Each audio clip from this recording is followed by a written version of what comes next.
Улуттук коопсуздук боюнча мамлекеттик комитеттин Альфа түзүмүнүн жоокери Үсөнбек Ниязбековдун сөөгү Бишкек шаарындагы Аларча көрүстөнүнө коюлду.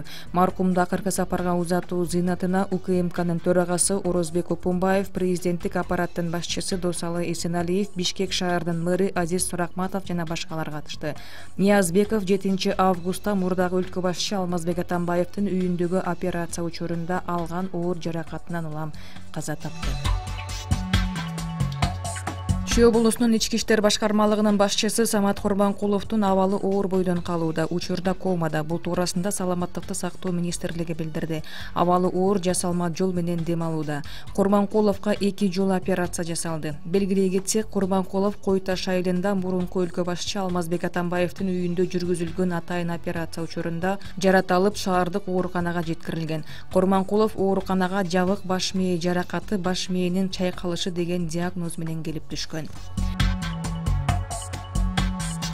Кечээ Кой Таштагы окуялардан кийин медициналык жардам сурап 52 адам кайрылган. Алардын 10-у ооруканага жаткырылган. Бул туурасында Саламаттыкты сактоо министрлиги билдирди. Ага чейин 8 августта кайрылгандар 20 адам экендиги, жалпысынан 2 күндө жабыркагандардын саны 98 адам болгон. Алардын бири УКМКнын Альфа тобунун кызматкери Үсөнбек Ниязбеков оор жараттан өзүнө келе албай каза тапкандыгы айтылган.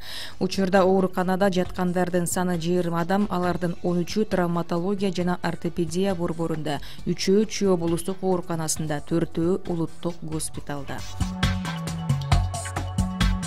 Бүгүн түнү Бишкектин айрым жерлеринде коопсуз шаар долбоорунун видео көзөмөл камералары талкаланды. Маалымат технологиялары жана байланыш комитети билдиргенине караганда 7 апрель жана Токомбаев көчөлөрүнүн кесилишинде аппараттык программалык комплекс толугу бойдон талкаланган.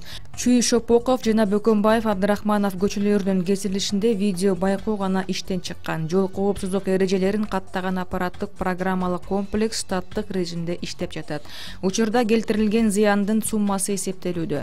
Ошондон кийин гана тартип коргоо органдарына арыз жазылат. Мекеме өкүлдөрү белгилегендей, камералар талкалоо учурун толук жазып алган. Кылмышкерлер ошонун негизинде аныкталат.